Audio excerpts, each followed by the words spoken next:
Mirëmbrëma dhe mirë se vini në ora e fundit. Shqipëria do jetë me krenari pjesë e bordit të paqes për Gazën pas ftesës personale të presidentit Trump për kryeministrin Rama. Ministra e Jashtme Spiro Pali thotë se kjo ftesë është shenjë e raporteve speciale mes Tiranës dhe Washingtonit dhe u i ftohtë në kokat e nxehta të Tiranës që shihnin legjenda me sy hapur me Maduron. Spiro Pali thotë se linja e re amerikane për drejtësinë e re ka lidhje me prioritetet politike të Trump dhe jo me Shqipërinë, e cila thotë ajo është më para se të gjithë vendet e rajonit në rekordet pozitive të drejtësisë. Përzgjedhja e Shqipërisë në mesin e vendeve për menaxhimin e tranzicionit në rripin e Gazës është mesazh i qartë i rolit të Tiranës zyrtare në paqen, sigurinë dhe stabilitetin, jo vetëm në rajon, por dhe në botë. Ministria për Evropën dhe Punët e Jashtme Elisa Spiro Pali mohoi zërat që Shqipëria duhet të paguajë $1 miliard për të ulur në bordin e paqes, ndërsa nënvizoi se kjo ftesë është një përgjegjësi e madhe shtetërore. Në Tiranë plas marazi e marrin dhën lloj-lloj tregimesh me miliarda dollar që do pague kemi për bordin, me palestinezë që do i sill kemi në Shqipëri, jo nuk ka detyrime financiare, nuk ka angazhim tjetër përveç se angazhimit të shpallur botërisht dhe që ne sot e deklarojmë për marrjen pjesë në këtë bord, dhe sigurisht që Shqipëria me statusin e antarit themelues të bordit paqes do shoh në vijim angazhime të cilat burojnë edhe nga statuti. Sipas statutit, antarët themelues kanë zë të barabartë dhe peshë reale në drejtimin strategjik të këtij organizmi. Spiro Pali tha se bordi i paqes nuk i mbivendoset Organizatës së Kombeve të Bashkuara, përkundrazi është një strukturë e mandatuar nga ajo për menaxhimin, mbikëqyrjen dhe rindërtimin e Gazës. As pak dhe për asnjë arsye nuk i kundërvihet Kombeve të Bashkuara, përkundrazi rrjedh nga një rezolut e Kombeve të Bashkuara mbi krijimin e bordit paqes, por edhe mbi implementimin e planit Trump për paqen në Gazë. Ministria e Jashtme kritikoi opozitën për dezinformimet dhe trillimet mbi pjesëmarrjen e Shqipërisë në bordin e paqes. Spiro Pali nënvizoi se kjo ftesë konfirmoi raportet e afërta mes Tiranës dhe Washingtonit dhe vlerësimin e Trump ndaj Ramës, për të cilin opozita prej javësh priste rrëzimin e tij pikërisht për te Atlantikut. Të gjithë ata që pas një përgjegjshmëri publike u turën ta helmojnë publikun me parullën Shtetet e Bashkuara vendosën Shqipërinë në listën e zezë, duke komentuar me ngazëllim gënjeshtrën se vendimi në fjalë na lidhej me ndëshkimin e narkoshtetit të tyre imagjinar, e kanë marrë përgjigjen as më shumë dhe as më pak, po direkt nga presidenti Trump, i cili ka nënshkruar në letrën e tij se Shqipëria është një partner i mrekullueshëm dhe Edi Rama është një udhëheqës i respektuar botërisht. Një koment Spiro Pali e kishte edhe për orientimin e ri të administratës amerikane në raport me institucionet e reja të drejtësisë për luftën kundër narkotrafikut dhe krimit të organizuar. Asnjë moment sekretari Rubio apo të tjerë nuk i janë referuar Shqipërisë, e cila sigurisht nuk përjashtohet nga fenomene të tilla. Ajo që është e qartë dhe është besoj si drita e diellit për gjithë është që Shqipëria dhe Shtetet e Bashkuara të Amerikës kanë një partneritet të fortë historik dhe strategjik. Prioritetet e Shtetet e Bashkuara të Amerikës, sa i takon pjesës që ne duhet bëjmë, janë dhe prioritetet tona. Nis zyrtarisht sezoni politik në kuvend mes mazhorancës vendosur për të ecur para me reformat dhe opozitës së mpir akoma pas ftesës së Trump për Edi Ramën, që ka rrëzoi tezën e tyre gati 2 vjeçare, Rama Duron. Pirja e opozitës u vure në pjesëmarrjen e dobët në protestën e SN-s, ndërsa Sali Berisha për herë të parë u detyrua të pranonte se nuk e rrëzonte dot kryeministrin Rama dhe se ai do të binte vetë. Rama Duro vdiq, tani roft Rama. Trump pa dashje trazoi edhe politikën shqiptare. Mazhoranca socialiste shkoi në parlament për punë, reforma dhe bashkëpunuese me presidentin e Shtetet Bashkuara të Amerikës. Ftesa e presidentit të Shteteve të Bashkuara të Amerikës, Donald Trump, i cili e ka ftuar personalisht kryeministrin Edi Rama dhe përmes tij Republikën e Shqipërisë t'i bashkohet një organizmi të ri ndërkombëtar, të quajtur bordi I paqes në fillim thanë që s'ka ftesë. Ku është ftesa? Na jepni ftesën. Nuk jemi vetëm pse jemi vend antar I NATO-s, as pse kemi rëndësi gjeostrategjike, por se Edi Rama është një partner I besueshëm I Shteteve të Bashkuara të Amerikës. Kurse Partia Demokratike u kthye në parlamente çoroditur, mes dëshirës për të bllokuar dhe përpjekjes për të mos gabuar, e paket në numra, pikoi më vonë në shesh, dhe aty nuk u fshet dëshpërimi, edhe ndaj Donald Trump. Edhe Amerika, që në 250 vjetorin e vetë ka pas ato ullje ngritet e veta, dhe neve në lanë këtë deregje.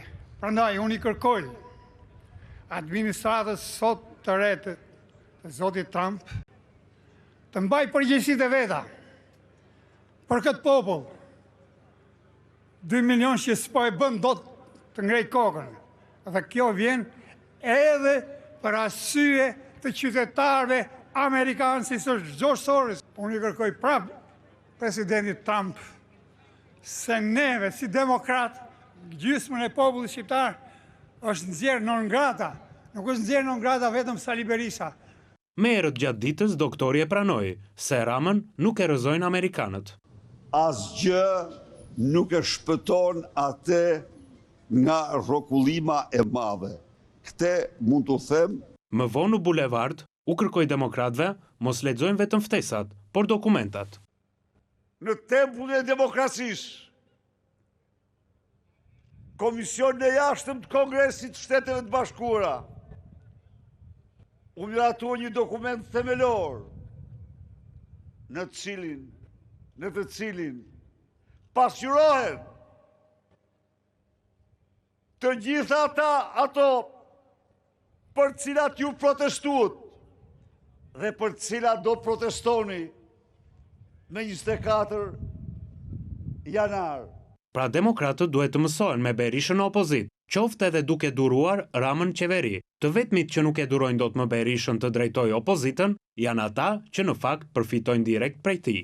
Dëgjojeni mirë, kohë për të humbur me ju ne kemi zero. Nëse deri javën e ardhshme nuk paraqiteni në komision, ne do të bëjmë ndryshimin e vendimit, sepse ju po shkelni në mënyrë të njëanshme. Këto ëndrat në diell, shko thuja atyre krushve tash në orën 6, se me ne ke mbaruar punë. 2 ditë para 15 vjetorit të krimit shtetëror të 21 janarit, kur humbën jetën të vrarë nga plumbat e gardës, 4 vetë në bulevard, sondazhi ABC News tregon se shumica e shqiptarëve fajsojnë SPAK dhe gjykatat për mungesë vullneti në vendosjen e drejtësisë. Sondazhi tregon për herë të parë pas disa muajsh një ngritje me 3 pikë të socialistëve, duke thelluar në 22 pikë diferencën me demokratët, të cilët kanë mbetur në vend.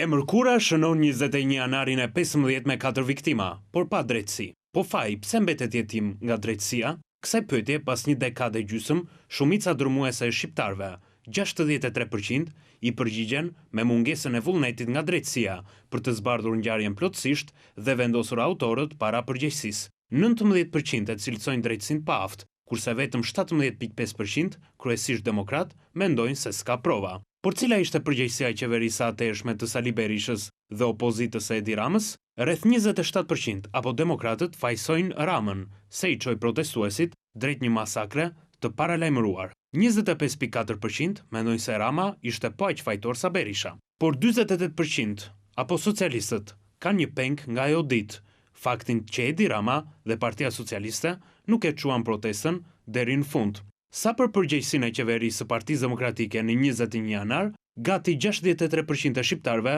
shprehen të sigurt se Sali Berisha kreu krim shtetëror duke vrarë qytetarët e vet. Vetëm demokratët, 18% mendojnë se mbrojti shtetin. Pavarësisht se kanë kaluar 15 vite, shqiptarët mendojnë se 21 janari duhet të jetë dosja prioritare e SPAK dhe drejtësisë së re.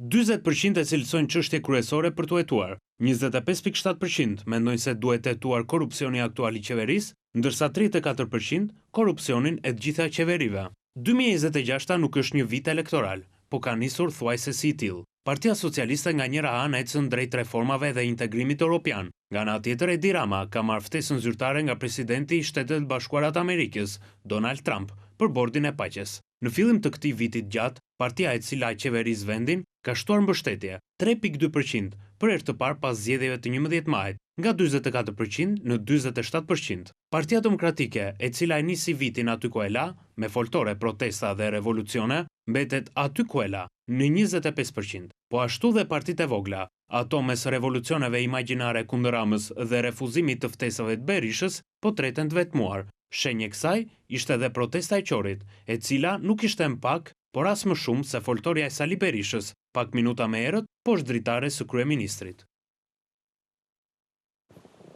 Vritet në burgun e Korydallos në Greqi i dënuari shqiptar Jani Aliaj, 49 vjeçari, u godit 2 herë me thik nga një dënuar grek që vuante dënimin për vrasjen e një tjetër shqiptari. Jani Aliaj ishte dënuar në Shqipëri me burg të përjetshëm për vrasjen e Elton Qiços në Tiranë në vitin 2016.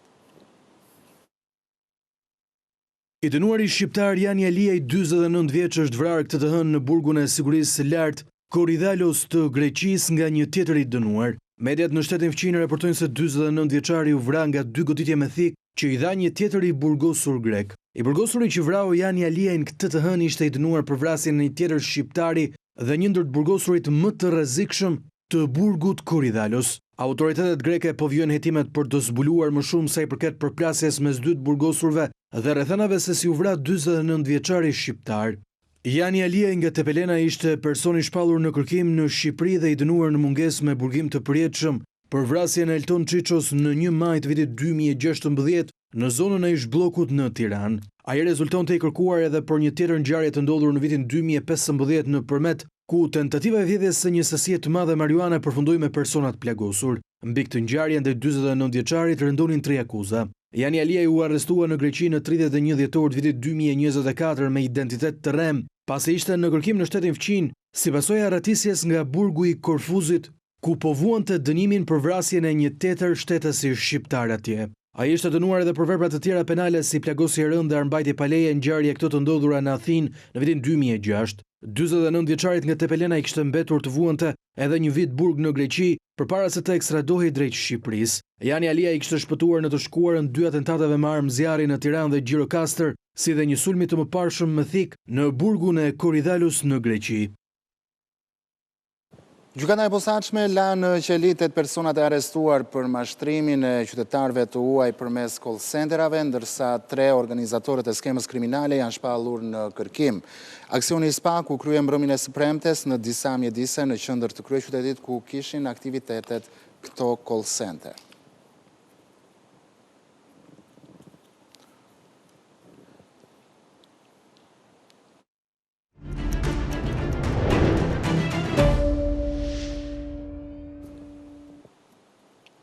Mirë, me mua në komunikim të drejt për drejt bashkohet profesori i njohur zoti Ervin Karamuça. Profesor, mirëmbrëma, kënaqësi që je me mua drejt për drejt në ora e fundit.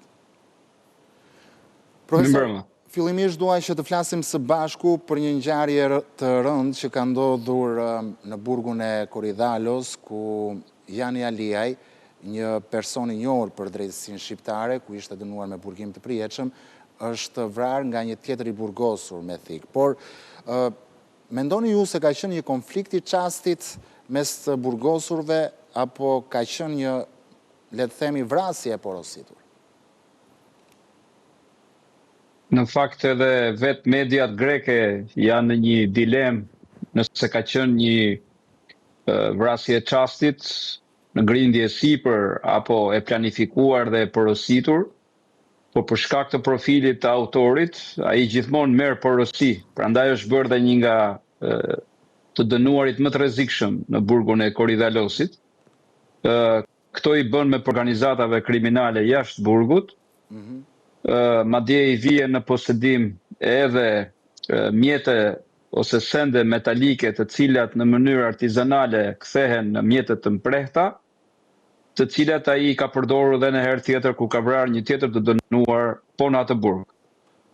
Shikoni, burgu Korydalosit në Pire të Athinës është një nga burgjet më famkeqe në Evropë, për shkak të ngjarjeve. Ju mbani mend në fillim të viteve 90 një kryengritje, një revoltë e madhe të dënuarve, ku mbetën të vdekur me 10 prej tyre, që në atë kohë rendi dhe siguria në këtë burg nuk është rivendosur ende. Kemi disa ratisje, qoftë edhe të njërit prej të dënuarve shqiptar, në mënyrë spektakolare deri me helikopter, por kemi dhe vrasjen e shumë shqiptarëve të tjerë gjatë gjithë këtyre viteve, gati 25 viteve në burgun e Korydalosit në Greqi.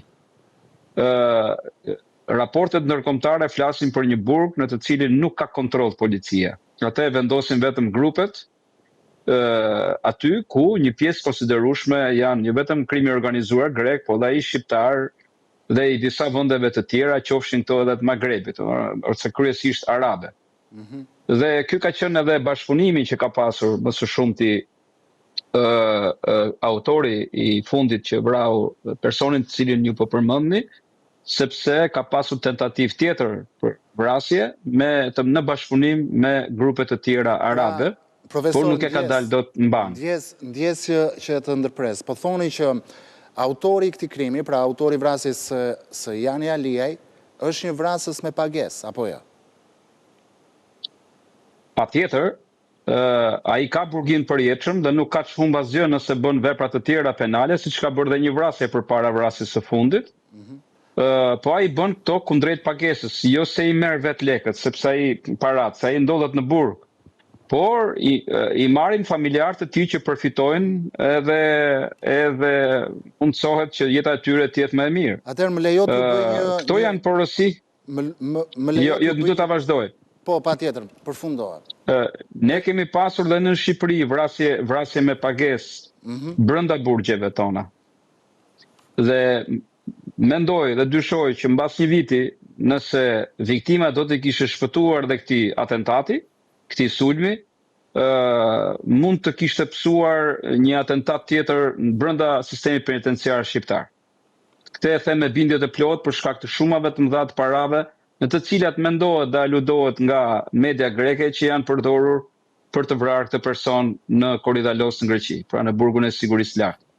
Atëherë, normalisht, profesor Lind, pyetja se kush e donte të vrarë Jani Aliajin dhe nëse ka qenë ashtu, siç ju thoni, një vrasje porositur, si kanë mundur të jenë lidhur porositësit me autorin e krimit? Shikoni, në Korydalos shumë lehtë mund të korruptosh gardian, mund t'i bësh ata kurrier. Në Korydalos ka sende të paligjshme, ashtu si kundër ne gjejmë rëndom edhe në Shqipëri, celular, pse jo dhe mjete të mpreta nga njerë dhe thika.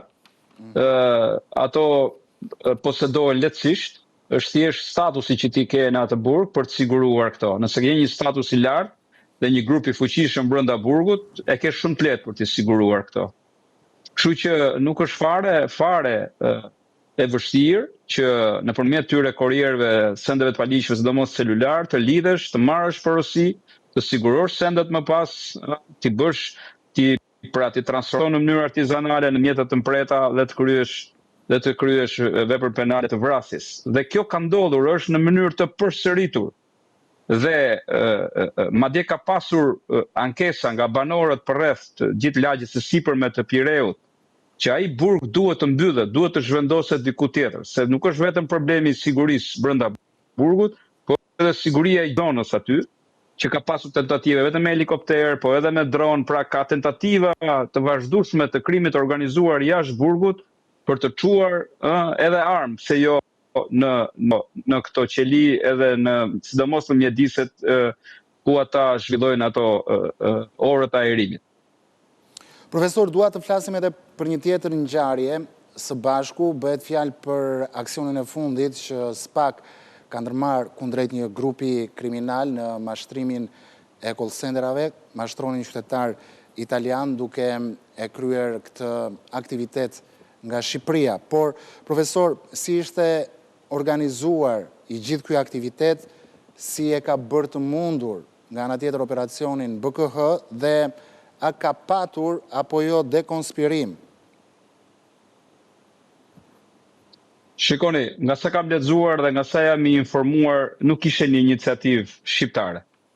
Ishte një iniciativë nëpërmjet disa personazheve, të cilët këtë punë kanë bërë dhe në vende të tjera dhe janë italian me njohuri shumë të mira në fushën e forexit, financave, bursës e tjerë, të lidhur kryesisht me mashtrimin kompjuterik dhe çfarë gjejnë në Shqipëri, gjejnë një oazë ku ata vetëm me para mund të korruptojnë njerëz, e të marrin ambiente me qira, e të përfitojnë shuma 2 herë, 3 herë më të larta se sa i bëjnë këto në vendet e tjera. Po ashtu siç kanë vendosur për të parë lëvizjet e policisë, persona që mund tynin dhe dilnin e tjerë, pra kishin vëzhgim perimetrik dhe pastaj edhe një mbrojtje shumë të mirë të hyrje-daljeve brenda zyrave, me kartat magnetike. Madje kanë pasur edhe një frika më e madhe BKH-s ka qenë për një buton që quhet butoni i panikut, butoni kuq, që atë e mban administratori dhe ku shikon që po hyhet për të kontrolle, qoftë nga policia, qoftë nga BKH-ja, ai e shtyp atë dhe bëhet shutdown, pra fshihen të gjitha gjërat dhe materialet që mund të jenë në kompjuter. Por në rastin konkret, policia ka vajtur fillimisht përballë me Tajvanin, ka qenë një lokal aty, ku ka ndaluar të pari njërin prej këtyre punonjësve, madje ai ka pasur, nuk e di pse se thon, ka pasur armë me vete, nuk e di çfarë roli kishte, e kanë arrestuar atë, i kanë marrë kartën magnetike dhe me atë kanë bërë të mundur hyrje në. Më ngjan pak naive dhe diletante që të marrësh një ambient me qira në një nga kullat më të sigurta të Republikës së Shqipërisë, sepse aty ndodhet një ambasadë shumë e rëndësishme, siç është ajo izraelite, që është e dyta më e survejuar në lidhje edhe me hyrjet në kull se sa ajo amerikane. Kështu që mbas asaj amerikane, kështu që kanë rënë në sy, pse jo. Por pastaj infiltrimi është bërë italian. E dini besoj fabulën dhe narrativën se çfarë ka ndodhur më tej. Ka dyshime të forta patjetër. S'pak ka filluar hetime për një dekonspirim të mundshëm. Në këtë dekonspirim nuk ka dyshime fare për policinë e shtetit, sepse kjo është bërë një operacion vetëm nga ana e BKH-s dhe policia është futur në operacion kur është parë që të gjitha materialet që duhet të ishin në zyrën në kullën ku është edhe ambasada izraelite, janë zhvendosur në një tjetër kull diku tek ish kondilërave të rrugës Elbasanit. Atëherë i është dashur patjetër që të jetë e mbështetur edhe nga policia e shtetit. Kështu që Spaku po e kërkon brenda vetes këtë dekonspirim, po shikon kush ka telefonuar pra si ka rrjedhur ky informacion, që një ditë përpara këto zyra janë boshatisur dhe punonjësit janë zhvendosur. U bë një punë e mirë që me anë të kamerave me një personi i cili dha dëshmi të shpejta ndaj hetuesve të BKH-s, u bë e mundur që të identifikoheshin e para kush ishin makinat dhe nga makinat pastaj nëpërmjet transportit që ato bën u identifikue edhe zyra e re në cilën do të instaloheshin këto kompjutra. Ka qenë një punë masive e sekuestrimit dhe pastaj e dekriptimit të tyre, pra se mashtrimit kompjuterike janë shumë hetime komplekse dhe kërkojnë prova të personalizuara, të individualizuara për secilin prej punonjësve dhe për pronarët sigurisht. Por që njëkohësisht me zhvendosjen e pajisjeve kompjuterike janë larguar në drejtim paditur edhe vetë pronarët e këtij aktiviteti, që do të thotë që kanë pasur një informacion shumë të sigurt për momentin, orën, dhe ditën se kur do të bëhej kontrolli dhe hyrja e BKH-s në këto ambiente për të sekuestruar kompjutrat dhe për të arrestuar personat. Kështu që kjo është një detyrë që i përket Spaku tani, me që e bën me qark të mbyllur gjithë të histori dhe mirë ka bërë, por që tani duhet ta shikoj brenda radhës veta se kush është spioni, pra kush e ka dekonspiruar këtë operacion. Profesor, më lejo t'ju bëj edhe një pyetje të fundit për një ngjarje tepër sensitive, duke marrë shkas edhe nga sondazhi i Zëri Shqiptarëve këtu në ABCNU, i zhvilluar vetëm pak minuta më parë, ku 63.2% e qytetarëve, sipas këtij sondazhi, mendojnë se ka një mungesë vullneti nga drejtësia për të zbardhur ngjarjet e 21 janarit. Çfarë po ndodh me këtë dosje, profesor? Jo, nuk ka, unë mendoj që nuk ka pasur një mungesë vullneti më përpara. Unë ndiej dakord me vendimin e Gjykatës Evropiane e Veriut që 21 janari është një krim shtetëror dhe shteti i gjithë u angazhua për të penguar drejtësinë në atë kohë që mos përftoheshin prova dhe përgjegjësi konkrete mbi ata persona të cilët hapën zjarr. Është rihapur një hetim, siç jemi ndjeni të gjithë, janë pyetur shumë persona dhe priten të tjerë të pyeten që kanë ndjeni për rrethanat e ndryshme në lidhje me ngjarjen. Kemi 2 persona që kanë humbur jetën dhe nuk dihet kush janë autorët. Kemi 8 të plagosur me armë zjarri që nuk dihet kush janë autorët po ashtu. Dhe mbi 200 plagosur të tjerë, po që janë në përleshje më së shumti nga shkopat e gomës, mjetet të tjera të forta e kështu me radhë, po që të 2 të vdekurit dhe 8 plagosit ne nuk kemi akoma një përgjigje. Kam përshtypjen se po përftohen prova të reja, pra po sigurohen ato, di që një provë e re po vjen ose më mirë ka ardhur nga Shtetet e Bashkuara të Amerikës, nuk di për çfarë bëhet fjalë konkretisht, por të shikojmë më tej vijimet se si do të ecin dhe çfarë akuzash mund të ngrihen në lidhje me këtë ngjarje kaq të rëndë që ka ndodhur në perimetrin e kryeministrisë. Profesor, faleminderit, ishte kënaqësi që ishit me mua në këtë komunikim të drejtë për drejtë. Dua t'ju njoh në këto momente me një lajm të fundit, një aksident rrugor ka ndodhur vetëm pak minuta më parë në qytetin e Laçit, ku 2 automjete janë përplasur me njëra tjetrën dhe automjeti me drejtues shtetas Sinaron Zymaj është përplasur me automjetin me drejtues shtetas Gentian Xhaferi. Në këtë automjet udhëtonin si pasagjer shtetasit Leandro Fufi dhe Elinor Tusha. Si pasojë e goditjes së fortë, shtetësia Elinor Tusha ka ndëruar jetë. Mirë, këtu kemi ardhur dhe në fund të kësaj hapësire informative, ndërkohë që abcnews.al është adresa jonë zyrtare në internet, ku ju mund të klikoni për të lexuar të gjitha lajmet në koreale dhe po në koreale na dëgjoni në frekuencën e radios ABC 105 FM.